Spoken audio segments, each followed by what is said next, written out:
I chose the name Mission Chocolate because I learned how to make chocolate while I was living in the Mission District in San Francisco, California.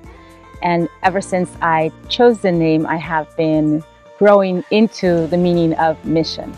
So I have made it my mission to not only make good chocolate in Brazil, but also to teach others to make good chocolate. I have made it my mission to work with indigenous women throughout Latin America, teaching them how to make chocolate. And I have been on a mission to prove that good chocolate can be made where cacao grows.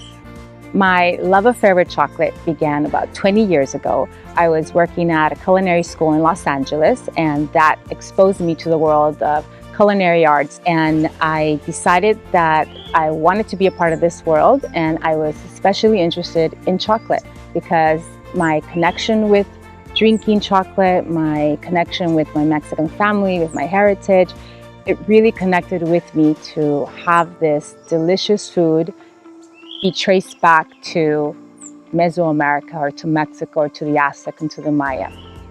And then the opportunity came where I was able to move to Brazil, and I have been here for about 8 years now.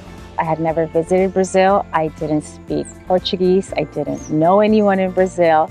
So I had a lot of time to myself, and I had a lot of time to investigate. I spent a lot of time learning what was Brazilian gastronomy, what was the past of Brazilian food, what was restaurant culture like here. So I spent a lot of time eating at restaurants and meeting chefs. And it was really there that the concept for Mission Chocolate was born.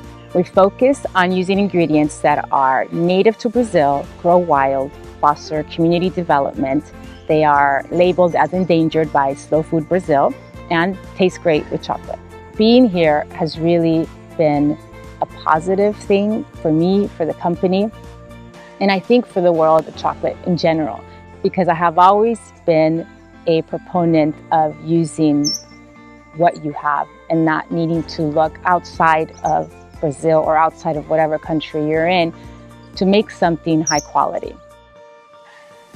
Once my chocolates began winning awards with nuts and fruits of Brazil, I think people started to pay attention that this is what they wanted to do as well, other chocolate makers. And one chocolate maker cannot reshape the history of chocolate in Brazil. I have been very fortunate to find a very good community of chocolate makers in Sao Paulo and in Brazil.